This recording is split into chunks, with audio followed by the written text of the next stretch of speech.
하나님 말씀 봅니다. 하나님 말씀은 신약성경 베드로전서 2장 21절부터 25절입니다. 베드로전서 2장 21절부터 25절.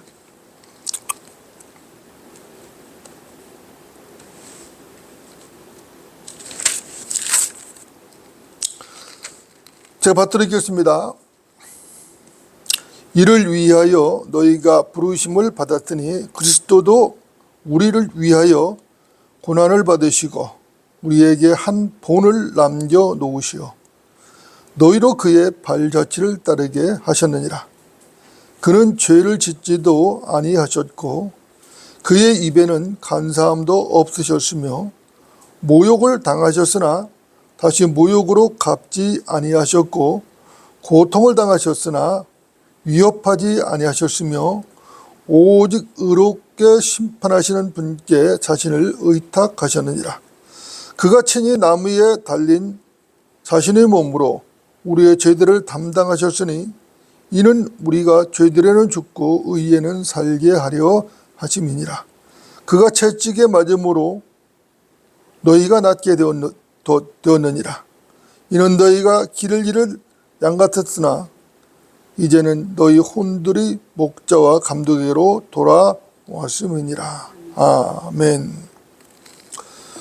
오늘 하나님 말씀은 하나님께 합당하십니까? 라는 제목입니다. 하나님께 합당하십니까? 여러분들, 주 예수 그리스도를 믿고 영접을 해서 구원을 받았다는 것은 위대한 사건이죠. 그 사람에게 가장 위대한 사건입니다. 영원한 지옥 불못으로 던져질 수밖에 없었던 죄인이 예수 그리스도 그분을 구주로 믿고 구원을 받았다는 것은 그 가치를 어떻게 다 설명을 할 수가 없습니다. 사실 설명이 다 불가능하죠. 여러분들, 왜 그렇죠? 이유가 무엇일까요? 이유는 간단합니다.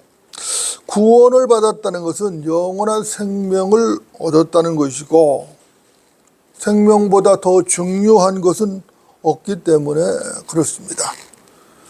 그것도 한시적인 생명이 아니라 영원한 생명이라는 것이죠. 영생입니다. 이 영생의 그 값어치를 우리가 어떻게 다 말로 설명을 할 수 있겠습니까? 그렇죠? 여러분도 어떻습니까? 여러분들도 그렇게 믿고 확신하십니까? 이것을 동의할 수 없다면 그것은 그 사람의 문제인 것입니다. 구원을 받은지 확실한지 스스로 점검을 해야 되죠. 여러분들, 왜 점검을 해야 되는가? 이유가 무엇이겠어요? 간단하죠. 구원이 그만큼 중요한 것이라는 것이죠. 구원은 정말 소중한 것입니다. 이 세상 무엇과도 바꿀 수 없는 아주 소중한 것이에요. 구원을 통해서 우리가 생명을 받았기 때문에 그것입니다. 우리는 구원을 통해서 영원한 생명을 받았습니다. 여러분들, 하나님께서 2000년 전에 이 땅에 오셨죠. 사람의 몸을 입으시고 경건의 신비로 이 땅에 오셨습니다. 여러분들 맞습니까? 네. 그분이 주 예수 그리스도시죠. 그렇다면 하나님께서 왜 이 땅에 오셨는가? 물론 이런저런 여러 가지 이유를 말할 수 있겠죠. 하지만 가장 핵심적이고 가장 중요한 이유가 무엇인가 하는 것이죠. 하나님께서 이 땅에 사람의 육신을 입고 오신 것은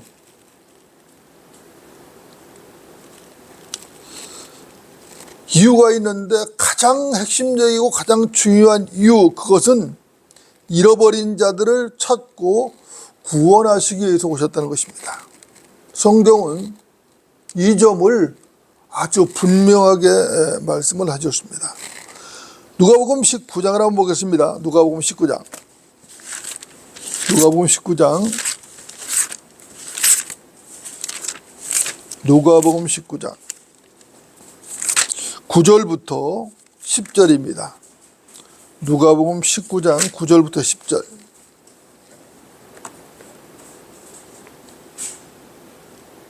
제가 받들어 읽겠습니다.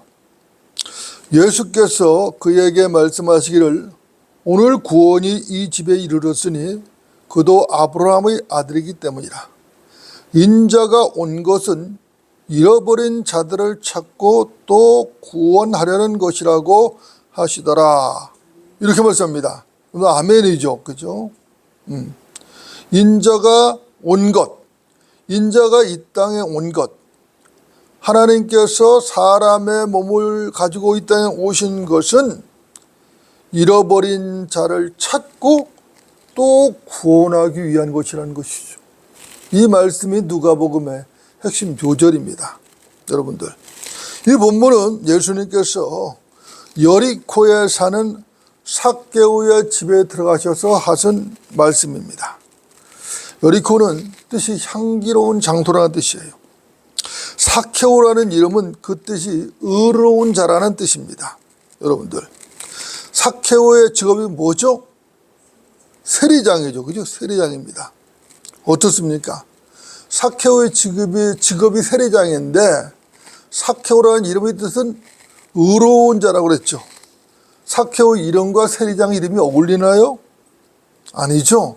전혀 어울리지를 않습니다. 그가 세상을 상징하는 여리코에서 세리장으로 크든 작든 나름대로 권력을 행사하며 살았을 것입니다. 그러니까 유대인들에게는 질시의 대상이 될 수밖에 없었을 것이죠. 그렇죠? 왜냐하면 그는 분명히 유대인이거든요. 그런데 이스라엘을 침략한 이방 나라, 그죠? 침략국입니다. 로마거든요. 로마의 관료가 되었어요. 그래서 자기 동족들에게 세금을 걷어들이는 겁니다. 그렇죠? 그 당시 세리들은 나라에서 책정한 세액보다 더 많은 세금을 징수했어요. 그래가지고 착복을 했던 것입니다. 그래서 자기들의 사리 사욕을 채웠던 것이에요. 그러면서 부귀영화를 누렸거든요. 그러니까 그 당시 세리들은 악명이 높았어요. 그런데 그는 뭐예요? 세리장이니까 그 세리들이 수장입니다. 요즘 뭐라는 세무서장이에요. 그죠? 세무서장입니다. 그러니까 유대인들이 그를 좋아할 리가 만무하죠. 좋아할 리가 없죠. 그죠? 유대인들 입장에서 본다면 삭개오는 민족의 반역자입니다. 그죠? 민족의 반역자고 멸시의 대상일 수밖에 없는 사람이에요. 하지만 예수님께서 보실 때는 그 삭개오도 구원을 받아야 하는 잃어버린 양이죠. 한 사람의 양. 누구나 구원을 받아야 되는데 특히 유대인 아닙니까? 그러니까 이 삭개오도 유대인의 한 사람으로서 구원을 받아야 하는 대상에 불과했던 것이죠. 그러니까 예수님께는 소중한 구원의 대상이었던 것입니다. 그렇죠? 예수님께서는 세상의 죄인들을 구원하러 오셨죠. 그것도 1차적으로는 유대인들입니다. 유대인의 왕으로 오셨기 때문에. 그렇죠? 하나님께서 죄인들을 구원하신 데는 차별이 없어요. 그렇죠? 그래서 예수님께서는 세리장의 집에 서슴없이 들어가셨습니다. 유대인들이 다 꺼리고 질시하는 세리장의 집에 예수님께서 서슴없이 들어가신 것이에요. 물론 여리코로 오시는 예수님을 보기 위해서 삭개오가 달려갔죠. 뽕나무에 올라갔다는 것도 그 의미가 결코 간단하지는 않습니다. 작지는 않아요.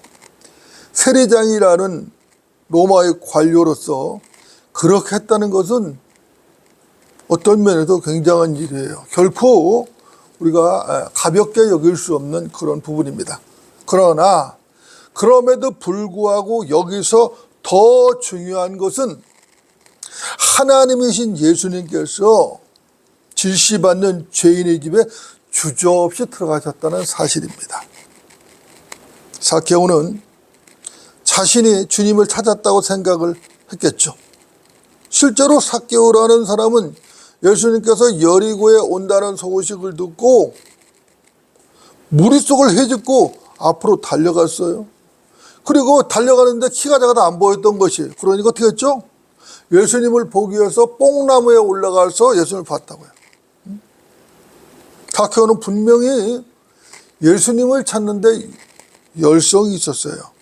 하지만 여기서 사케오가 예수님을 보기 원했다는 그 사실보다 더 중요한 것은 예수님께서 죄인들을 찾고 구원하러 오셨다는 사실인 것입니다. 인자가 온 것은 잃어버린 자를 찾고 구원하려는 것이다. 방금 읽은 10절 말씀이죠. 자, 하나님의 말씀은 매우 분명합니다. 아주 분명해요. 하나님이신 예수 그리스도께서 잃어버린 자들을 찾고 그 죄인들을 구원하시려고 이 땅에 오셨습니다. 주님께서 사케오를 찾으신 것도 예외일 수가 없는 것이죠. 디모데전서 1장 15절은 이렇게 말씀합니다. 그리스도 예수께서 죄인들을 구원하시려고 세상에 오셨다는 이 말씀은 신실하며 온전히 받아들이기에 합당하도다. 죄인들 중에서 내가 우두머리라. 자, 그리스도께서 죄인들을 구원하시려고 이 세상에 오셨다는 이 말씀은 신실하고 온전히 받아들이기에 합당하다고 지금 성경은 말씀하고 있는 것이죠. 여러분들, 이것이 누구의 고백이죠? 사도 바울의 고백이거든요. 하지만 이 고백도 영감을 받아 기록된 하나님의 말씀이라는 것입니다. 우리는 성경 말씀을 대할 때 한 구절 한 구절, 한 단어 한 단어가 모두 하나님의 영감을 받아 기록된 하나님의 말씀이라는 사실을 절대로 잊으면 안 되는 것입니다. 이것을 망각하면 어떻게 되는가? 이것을 망각하는 순간 믿음은 이미 무너진 것이. 기록된 성경을 하나님의 말씀으로 믿지 않는 그 순간 그 사람은 이미 실족한 겁니다. 하나님의 말씀을 믿지 않는다는 것은 이 믿음 생활에 있어서 있을 수 없는 것이, 이미 그 사람은 실족을 한 것이에요. 기록된 성경을 하나님의 말씀으로 믿지 못한다면 그 마음은 어떤 상태냐? 이미 마귀가 단단히 점령한 것이에요. 이미 마귀가 장악한 것이에요. 이미. 그렇죠? 여러분들, 범죄한 죄인들의 공통적인 특징이 있어요. 범죄한 죄인들의 공통적인 특징이 있는데 여러분들 그게 뭔지 아시겠습니까? 그것은 범죄한 죄인들은 하나님을 피한다는 것이에요. 자, 아담과 이브는 범죄한 후에 어떻게 했죠? 하나님을 피해 숨어버렸죠? 이것은 죄인들의 기본적인 습성이에요. 그러면 왜 숨는가? 왜 숨겠어요? 빛이신 하나님 앞에 설 수가 없기 때문에 숨는 것입니다. 하나님은 빛이시죠? 참 빛이에요. 그러니까 빛이신 하나님 앞에 가려질 것이 아무것도 없어요. 그러니까 빛이신 하나님 앞에 숨는 것입니다. 하나님께서 인간에게 양심을 심어 놓으셨기 때문에 숨어버리는 것이죠. 지금도 마찬가지예요. 아담과 이브가 하나님을 피해 숨었을 때 어떻게 했죠? 하나님께서 아담을 부르시며 찾으셨죠? 아담아, 내가 어디 있느냐? 그렇죠? 하나님께서는 죄인들을 찾으시는 분이십니다. 예수님께서 이 땅에 초림하셔서 지상 사역을 하실 때에 죄인들을 찾으셨죠? 바리새인들이라 서기관들, 아니면 사두개인들, 이런 종교자들을 주님께서는 오히려 책망하시고 창녀라든가 세리라든가 어부라든가 이런 사람들, 죄인들을 찾으셨다. 오늘날 성령님께서도 죄인들을 찾고 계시죠. 구원받은 성도가 성령으로 충만하면 무엇보다 먼저 하는 독특한 행동이 있어요. 자, 어떤 죄인이 예수 그리스도를 영접하고 구원을 받았어요. 그 죄인이 무엇보다 먼저 하는 독특한 행동이 있어요. 여러분 그게 뭔지 아십니까? 그게 뭐죠? 복음 전파예요. 복음 전파. 은혜의 복음을 전파하며 죄인들을 찾아 나서는 것입니다. 이것은 성령님께서 그 사람 안에서 역사하신다는 증거예요. 자연스러운 현상입니다. 자연스러운 현상이에요. 사도행전 1장 8절은 말합니다. 그러나 성령께서 너희에게 임하시면 너희가 능력을 받으리니 그러면 예루살렘과 온 유대와 사마리아와 땅끝까지 이르러 내 증인이 되리라. 그죠? 자, 너희에게 성령이 임하시면 너희가 먼저 능력을 받는다. 그럼 능력부터 뭐 한다고요? 예루살렘과 온 유다와 사마리아와 땅끝까지 이르러 내게 증인이 된다 그랬거든요. 사도행전 2장을 보면은 예수님의 약속대로 사도들에게 성령이 임했어요. 그러니까 그들이 맨 처음에 한 게 뭐예요? 복음을 전한 거예요. 예수를 증거한 것이라고. 자신은 성령으로 충만하다고 하면서도 방언을 한답시고 쓸데없이 날랄라거리고 있다거나 병 고치는 은사를 받았다고 떠들어대면서도 주 예수 그리스도를 증거하지 않는다면 그 사람은 이미 악한 영에 속은 거예요. 악한 영에 속은 것이라고. 성령으로 충만하다. 성령으로 충만한 가장 기본적이고 가장 확실한 증거는 주 예수 그리스도 그분의 피를 증거하는 것입니다. 성령으로 충만한 사람은 주 예수 그리스도와 그분의 피를 증거하지 않고는 견딜 수가 없어요. 견딜 수가 없어요. 성령께서 그 사람을 그냥 놔주시지 않으세요. 진리의 성령께서 오시면 뭐 한다고 했어요? 예수를 증거한다고 말했거든요. 나를 증거할 것이다. 예수님께서 말씀하셨어요. 그런데 그 성령께서 오시면 실제로 예수님을 증거하지 않고는 견딜 수 없는 것입니다. 이것은 사도를 통해서도 이미 입증됐고 초대교회 성도들을 통해서도 이미 입증이 됐어요. 그렇죠? 지금도 마찬가지입니다. 지금도 성령으로 충만한 성도는 주 예수 그리스도와 그분의 피를 전하는 것입니다. 여러분들, 하나님께서 가장 기뻐하시는 일이 무엇일까요? 하나님께서 가장 기뻐하시는 일, 여러 가지가 있겠지만 그 중에 하나는 무엇입니까? 죄인들이 구원을 받는 것이. 죄인들이 구원을 받는 것이라고. 누가복음 15장을 보겠습니다. 누가복음 15장. 누가복음 15장 4절부터 7절입니다. 누가복음 15장 4절부터 7절. 누가복음 15장 4절부터 7절. 제가 받들어 읽겠습니다.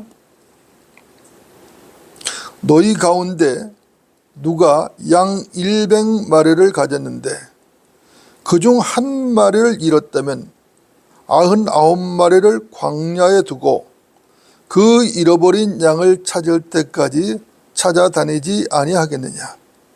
그러다가 그가 그 양을 찾으면 자기 어깨에 메고 기뻐하며 집에 돌아와서는 친구들과 이웃들을 함께 불러 말하기를 내가 잃어버린 양을 찾았으니 나와 함께 기뻐하자고 하리라.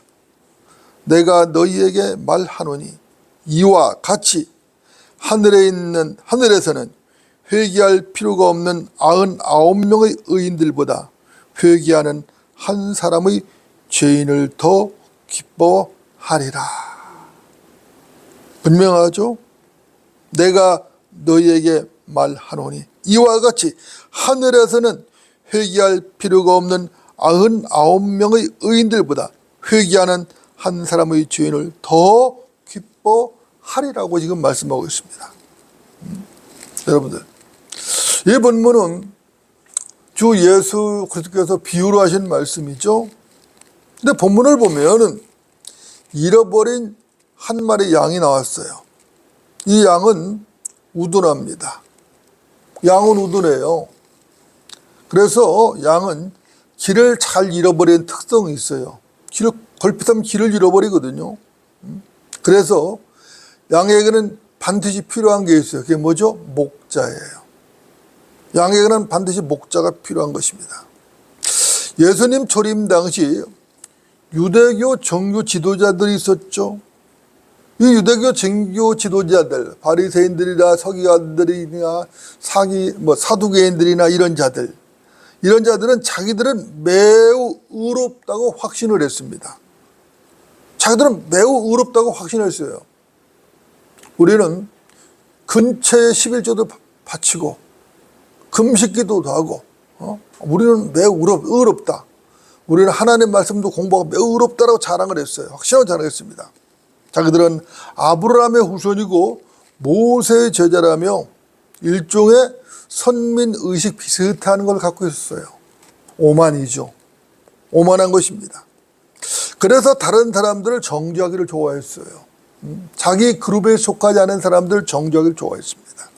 특히 바리새인들과 서기관들은 창녀들과 세리 같은 죄인들을 잃어버린 양으로 간주했어요. 반면에 자기들은 결코 잃어버린 양이라고 생각해 본 적이 없어요. 자기들은 의로운 자들이고 하나님을 가장 잘 섬기는 자들이고 자기들은 훌륭하다고 생각했어요. 그리고 창녀나 세리나 이런 사람들은 매우 악한 자들이고 죄인들이고 그들은 잃어버린 양이라고 생각했던 것입니다. 그들은 참으로 교만했죠. 오만했습니다. 여러분들 여기서 우리가 주의해야 할 것이 하나 있어요. 여러분들 그것이 무엇인지 아시겠습니까? 간단합니다. 여기서 주의해야 할 것은 다른 게 아니라 구약에서 목자와 양의 영적 관계는 하나님과 이스라엘의 관계를 나타낸다는 것이에요. 물론 신약에서도 하나님께서는 거듭난 성도들을 먹이시고 이끄시는 목자십니다. 그러나 신구약 성경 전체를 볼 때 기본적으로 양이라는 표현은 신약 시대의 그리스도인들보다는 이스라엘을 가리키는 표현이라는 사실이에요. 신약 성도는 사실상 양 이상이에요. 신약 성도는 구원받은 신약 성도는 뭐죠? 하나님의 아들들이에요. 목자와 양의 관계를 넘어서 아버지와 아들의 관계라고. 그러나 기본적인 관계는 신구약을 통틀어서 양이라는 것은 특히 구약이 그렇죠. 특히 구약 성경을 볼 때의 양이라는 것은 이스라엘 백성을 말하는 것이죠. 예레미야 23장 3절을 보겠습니다. 이렇게 말씀합니다. 또 내가 그들을 몰아낸 모든 나라에서 내 양떼의 남은 자를 모아서 그들의 양우리로 다시 데려오리니 그들이 다산하고 번성하리라. 이렇게 말씀합니다. 자, 내가 하나님이시죠. 내가 그들은 유대인들이에요. 몰아낸 모든 나라에서 내 양떼의 남은 자를 모아서 남은 자들을 모은다고 말씀하시겠어요. 그들의 양우리로 다시 데려오리니 그들이 다산하고 번성하리라. 진리는 명백한 것이죠. 예레미야 선지자는 하나님과 이스라엘의 관계를 목자와 양의 관계로 지금 표현을 했습니다. 이것은 예레미야 선지자뿐만이 아니라 스가랴 선지자도 똑같았어요. 예수님께서도 이스라엘을 양으로 표현을 하셨습니다. 마태복음 15장 4절을 보겠습니다. 마태복음 15장 4절. 마태복음 15장 4절입니다.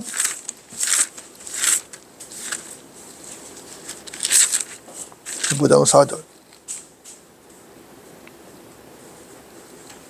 마태복음 15장 24절입니다. 24절. 4절이야 24절.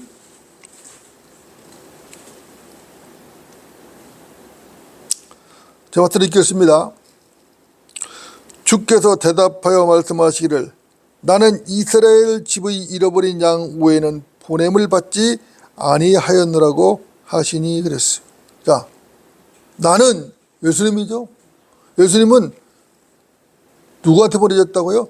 이스라엘 집의 잃어버린 양에게 보내졌다고 말씀하고 있어요. 그 외에는 보내지지 않았다는 거예요. 여러분들, 이것은 예수 그리스도께서 하신 말씀이죠. 그래서 우리는 여기서 잃어버린 양이라는 표현을 주목할 필요가 있는 것입니다. 이 잃어버린 양이라는 이 말을 잘못 적용하면 교리적으로 오류를 범할 수 있기 때문에 주의를 해야 되는 것이죠. 여러분들, 신약에서 구원받지 않은 사람은 결코 하나님의 양이 될 수가 없어요. 구원받은 자들만이 하나님의 양이 되는 것입니다. 신약에서도.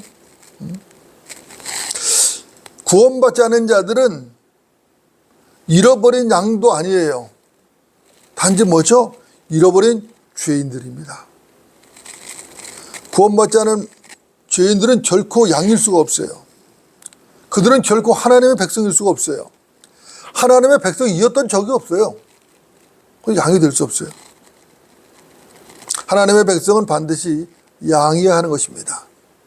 구원받지 못한 죄인이 예수 그리스도를 믿고 구원을 받으면 하나님의 백성이 되죠. 그래서 비로소 양이 될 수 있는 것이죠. 그렇죠? 그래서 성경은 구원받지 않은 죄인들을 비유할 때 뭐라고 비유하죠? 성경은 구원받지 않은 죄인들을 비유할 때 구원받기 전까지는 개나 돼지나 아니면 뱀이나 염소로 비유하는 것입니다. 진리는 명백한 것이에요. 잃어버린 양은 분명히 이스라엘 집에 속한 유대인들이에요. 언약의 백성은 이스라엘 백성들은 비록 잃어버린 바 되었어도 그분의 양이에요. 이것은 매우 중요한 말이죠. 그러면은 왜 잃어버린 바 되었음에도 불구하고 그분이 양인가 이스라엘 백성들이 유대인들이 왜 그런 것인가? 이유가 뭐죠? 그들은 대환란을 통해서 회복될 것이에요. 회복될 것이에요. 그래서 이것은 이스라엘 회복과 밀접한 관계가 있는 것입니다. 이스라엘 백성들은 하나님을 거부하고 죄를 짓는 습성을 버리지 못한 채 흩어졌어요. 죄를 짓고 흩어짐을 당했거든요. 그들은 목자 없는 양떼들처럼 흩어진 자들이 되었습니다. 그들은 흩어진 양떼예요. 그 당시 예수님 초림 당시에 바리새인들과 사두개인을 비롯한 유대교 종교 지도자들이 있었죠. 그들이 목자 행세를 했어요. 하지만 그들은 양떼를 돌보지를 않았습니다. 오히려 그들은 양떼들 위에 군림만 했어요. 군림만 했습니다. 여러분들, 이스라엘의 목자, 이스라엘의 참된 목자가 누구시죠? 이스라엘의 참된 목자는 예수 그리스도입니다. 예수 그리스도께서 그분께서 이스라엘의 참된 목자셔요. 그분은 이스라엘의 왕이시고 참된 목자로 오셨습니다. 언제? 2000년 전에. 그러나 그들 어떻게 했죠? 유대인들은 그들의 왕이요 참된 목자로 오신 그분을 거부하고 오히려 그분을 십자가에 매달아 죽여버렸어요. 카이사 외에는 우리의 왕이 없나이다. 카이사 외에는 우리의 왕이 없다고 아우성을 치면서 예수 그리스도를 십자가 못 박아 죽여버렸단 말입니다. 당시 유대교 지도자들은 양무리의 마음을 훔쳤어요. 그리고 도둑질하는 양의 옷을 입은 이리들이었습니다. 양의 옷을 입었어요. 목자 행세를 했어요. 하나님을 들먹거리고 하나님 말씀을 들먹거렸어요. 그런데 그들은 도둑질하는 양의 옷을 입은 이리들이었다는 것이죠. 거짓 목자들이죠. 앞으로 대환란 때도 마찬가지입니다. 초림 때와 마찬가지로 대환란 직전에도 이스라엘은 목자 없는 양같이 흩어질 것이에요. 대환란 때 그들은 목자 없는 양으로 흩어져 있을 것이에요.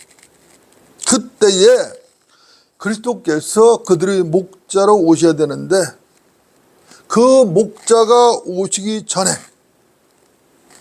예수 그리스도의 그 참된 목자가 오시기 전에 나타난 자가 있어요. 그 자가 누구죠? 적 그리스도입니다. 적 그리스도예요. 이 자가 스가랴서에 기록되어 있는 우상 목자인 것입니다. 스가랴서 한번 볼까? 스가랴서 11장 17절. 스가랴 11장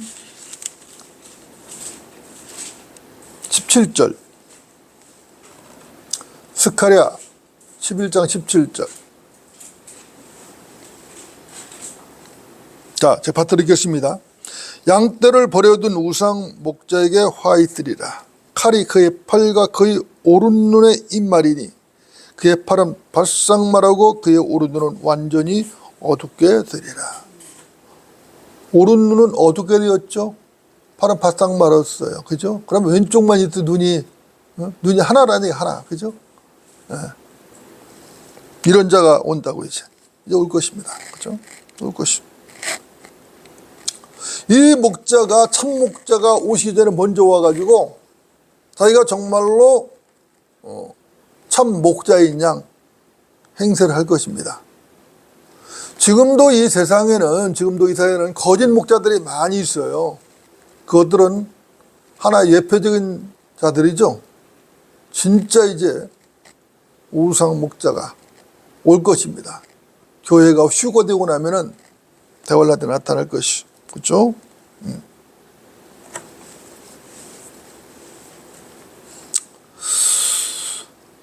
예수님께서는 양떼를 먹이실 것입니다. 하지만 적그리스도는 그 백성들을 약탈하고 죽일 것입니다. 그때에 또 다른 양의 민족이 한 무리가 등장을 해요. 그때에. 그렇죠?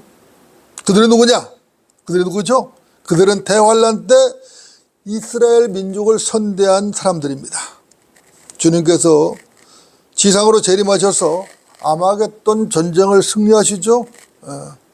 대적자들을 포도즙틀을 밟듯이 짓밟으시고 승리할 것입니다. 그리고 주님께서는 왕의 보좌에 앉으셔서 민족들을 심판하실 텐데 그때의 판단 기준은 대환란 때 이스라엘 백성들에게 어떻게 했느냐예요. 유대인들을 선대했느냐 아니면 박해했느냐에 따라서 판단을 하시는 것입니다. 이스라엘을 선대한, 유대인들을 선대한 사람들은 뭐예요? 양의 민족이죠. 양의 민족이고 이스라엘을 박해한 사람들, 유대인들을 박해한 사람은 염소로 분류되는 것입니다. 그래서 양은 천연하게 들어가요. 양의 민족은. 그러나 염소의 민족은 어때요? 지옥불무로 던져지는 것이죠. 던져져요. 이때에 구원받지 않은 구원받은 양의 민족. 이 사람들은 유대인이 아니에요. 유대인이 아니라 이방민족이죠. 이방인들 중에서 유대인들에게 대환란 때 선대한 사람들을 선별한 거예요. 그 사람들이 양의 민족이 되는 것이죠. 이들은 결코 잃어버린 양들로 부린 적이 없어요. 성경에서 그런 적 한 번도 없어요. 그냥 이방인입니다. 성경적 진리는 분명하다. 너무나도 분명하다. 아브라함, 이삭, 야곱으로 이어진 약속에 따라 선택된 유대인들 외에는 그 누구도 잃어버린 양으로 불린 적이 없고 될 수도 없다. 따라서 오늘날도 구원받지 않은 사람들이 많이 있잖아요. 그들을 갖다가 우리는 교리적으로 잃어버린 양이라고 부르지 않습니다. 그들은 잃어버린 혼 또는 잃어버린 사람들, 잃어버린 죄인들이라고 부르면 되는 것이죠. 물론 아무리 그렇다고 해도 우리는 잃어버린 양의 비유라든가 아니면은 잃어버린 은전의 비유 아니면 잃어버린 아들의 비유를 영적으로 적용할 수 있죠. 영적으로 적용할 수 있고 얼마든지 거기서 충분한 교훈과 또 은혜를 받을 수가 있는 것이죠. 어떤 우리가 교훈과 은혜를 받을 수 있죠? 하나님께서 잃어버린 혼들을 얼마나 애타게 찾고 계신지, 한 사람의 혼이 구원받았을 때 하나님께서 얼마나 기뻐하시는지를 우리는 충분히 알 수가 있어요. 그렇다면은 우리 그리스도인들이 거리에 나가서 복음을 전하고 혼들을 이겨오는 일이 얼마나 귀중하고 소중한 일인지 하나님께서 기뻐하시는 일을 알 수가 있다고. 얼마나 기뻐하지 알 수 있어요. 자, 오늘 본문 베드로전서 2장을 보고 정리를 하겠습니다. 베드로전서 2장 다시 한번 보겠습니다. 2장 21절부터 25절입니다. 베드로전서 2장 21절부터 25절. 제가 받들어 읽겠습니다. 이를 위하여 너희가 부르심을 받았으니 그리스도도 우리를 위하여 고난을 받으시고 우리에게 한 본을 남겨 놓으시어 너희로 그의 발자취를 따르게 하셨느니라. 그는 죄를 짓지도 아니하셨고 그의 입에는 간사함도 없으셨으며 모욕을 당하셨으나 다시 모욕으로 갚지 아니하셨고 고통을 당하셨으나 위협하지 아니하셨으며 오직 의롭게 심판하시는 분께 자신을 의탁하셨느니라. 그가 친히 나무에 달린 자신의 몸으로 우리의 죄들을 담당하셨으니 이는 우리가 죄들에는 죽고 의에는 살게 하려 하심이니라. 그가 채찍에 맞음으로 너희가 낫게 되었느니라. 이는 너희가 길 잃은 양들과 같았으나 이제는 너희 혼들의 목자와 감독에로 돌아왔음이니라. 이렇게 말씀합니다. 그렇죠? 아멘이죠. 그렇죠? 아멘입니다. 여러분들, 사실 우리는 잃어버린 양들과 같았죠. 네. 우리가 구약에서 말씀하신 잃어버린 양은 아니었지만 우리의 신세는 그 양들과 같이 비참한 신세였다는 것입니다. 에베소서 2장 12절로 13절을 보면 분명해. 제가 한번 성경을 보겠습니다.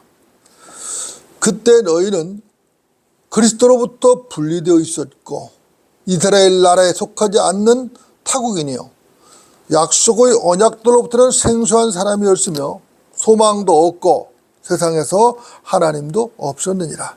그러나 한때 멀리 있었던 너희가 이제 그리스도 예수 안에서 그리스도의 피로 가까워졌느니라. 에베소서 2장 12절로 13절 말씀이에요. 우리를 정확하게 지적하고 있는 말씀이죠. 그렇죠? 그때 너희는 그리스도로부터 분리되어 있었다고 말씀하고 있어요. 이스라엘 나라에 속하지 않았어요. 우리 이방인들이었죠. 우리는 타국인이었다고. 약속의 언약들, 아브라함, 이삭, 야곱으로 이어진 약속의 언약들로부터 생소한 사람이었어요. 아무 관련도 없었어요. 그렇죠? 소망도 없고 세상에서 하나님도 없던 사람들이었어요. 그런데 한때 멀리 있던 우리를 그리스도 예수께서 그 보혈의 피로 구속하셔서 지금은 예수도 안에서 그리스도와 함께 하나가 되었거든요. 그래서 가까워진 겁니다. 그래서 우리는 하나님의 가족이 되어버린 거예요. 하나님의 아들들이 돼서 유대인들도 하나님의 가족이지만 우리도 하나님의 가족 안에 들어갔어요. 그렇게 된 겁니다. 위대한 것이죠. 여러분들, 우리가 하나님과 가까워지고 하나님의 아들들이 되는 권세를 얻어 하나님의 가족이 된 것은 순전히 피의 덕분이에요. 누구의 피죠? 우리 주 예수 그리스도의 피입니다. 우리 주님께서 십자가에서 그 흘리신 그 피, 그 보배로운 피를 믿고 우리는 의롭다함을 얻은 것이에요. 그리고 하나님의 아들들이 되는 권세를 받은 것이에요. 여러분들, 우리는 구원을 받았죠? 여러분이 구원을 받았다는 이 말은 여러분이 하나님으로부터 하나님께 부르심을 받았다는 말과 의미가 같은 것이에요. 다 포함된 것이에요. 그렇다면 무엇을 위하여 구원을 받고 무엇을 위하여 부르심을 받았는가? 자, 여러분들이 도대체 무엇을 위하여 구원을 받았죠? 무엇을 위하여 부르심을 받았어요?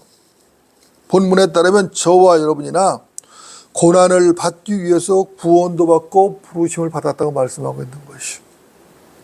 이렇게 말하면은 깜짝 놀라고 오해를 하는 분이 있을 수 있어요. 아, 나는 이제 망했구나. 내가 괜히 예수님 믿었구나, 이제. 내가 고난을 받아야 된다니. 그것도 고난을 위해서, 고난을 받기 위해서 부르심을 받았다니. 이렇게 오해하시는 분이 있을 수 있어요. 그러나 사실은 그럴 필요가 전혀 없죠. 구원을 받았다는 것은 영광스러운 일인 것입니다. 그죠? 하나님께 부르심을 받은 것도 참으로 복된 일이에요. 이 땅의 삶은 짧고 짧은 것이에요. 우리가 구원을 받고 영생을 얻었다는 것은 영원한 것이거든요. 영원 세계를 우리는 말하고 있는 거예요, 지금. 우리가 구원을 받고 하나님으로부터 하나님의 고난에 예수의 고난에 동참하게 해서 부르심을 받았다는 것은 이것은 멸류관과 상급과 직결되는 것이에요. 이건 매우 복된 것이에요. 여러분 21절을 다시 한번 보십시오. 21절을 보십시오. 이를 위하여 너희가 부르심을 받았더니 그리스도도 우리를 위하여 고난을 받으시고 우리에게 한 본을 남겨놓으시어 너희로 그의 발자취를 따르게 하셨느니라. 자, 우리를 위하여 고난을 받으시고 우리에게 한 본을 남겨놓으셨다는 거예요. 그 본이 뭐예요? 그분의 발자취를 따르는 것이거든요. 이 구절을 보면 분명히 그리스도께서 우리를 위하여 고난 받으셨어요. 우리에게 한 본을 남겨놓으셨다고 분명히 말씀하고 있는 것입니다. 이 말은 주님께서 먼저 고난을 몸소 겪으셨고 우리로 그분의 발자취를 따르게 하셨다는 거예요. 여러분들, 그 발자취는 무슨 발자취라고요? 고난의 발자취입니다. 예수님께서는 죄가 없으신 분이시죠? 그분께서는 여자의 씨로 오신 거룩하신 하나님이십니다. 그분은 죄를 짓지 않으셨어요. 그분은 간사함도 없으셨어요. 모욕을 당하셨지만 모욕을 갚지도 않으셨어요. 고난을 당하셨으나 위협하지도 않으셨어요. 그분께서 왜 죄가 되고 저주가 되셔서 나무에 달리셨는가? 잃어버린 혼들을 찾고 뭐하기 위해서? 구원하시기 위해서 그런 것이죠. 잃어버린 혼들을 찾고 구원하시기 위해서 그분은 죄가 되고 저주가 되셔서 나무에 매달리신 것이에요. 여러분들, 혼들을 향한 하나님의 사랑을 아시겠습니까? 우리가 아직 죄인이었을 때 그리스도께서 우리를 위하여 죽으심으로써 하나님께서는 우리를 향한 그분의 사랑을 나타내셨어요. 그분의 놀라운 사랑을 나타내신 것입니다. 그리스도에는 영적으로 이미 그리스도와 일치됐죠. 구원받는 그 순간에 그때 몸 안으로 들어가 버렸어요. 그래서 그리스도께서 머리가 되셨어요. 그리고 그 몸이 되었다, 우리는. 그죠? 그럼에도 불구하고 구원받은 그리스도인이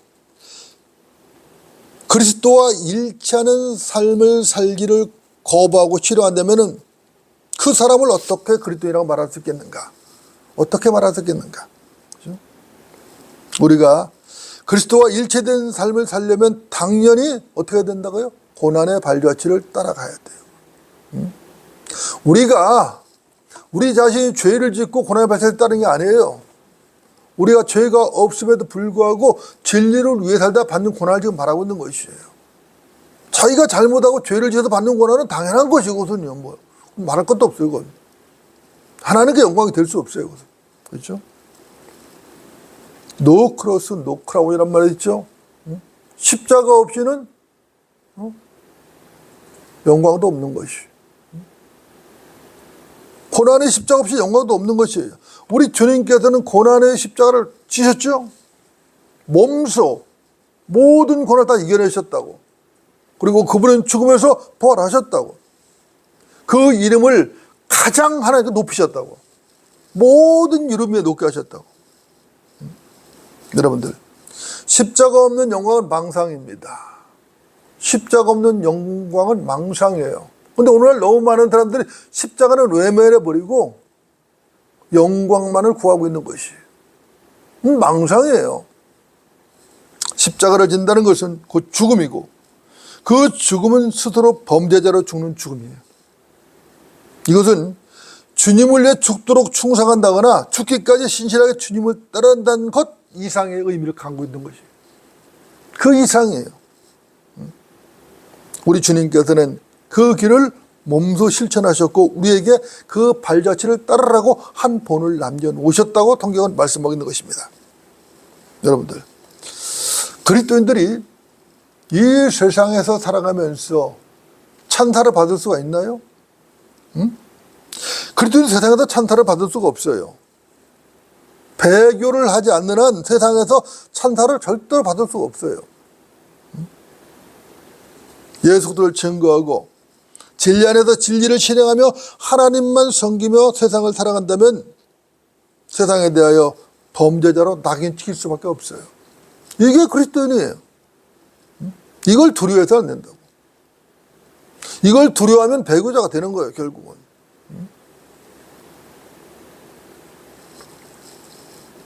나는 하나님께 합당한 사람인가?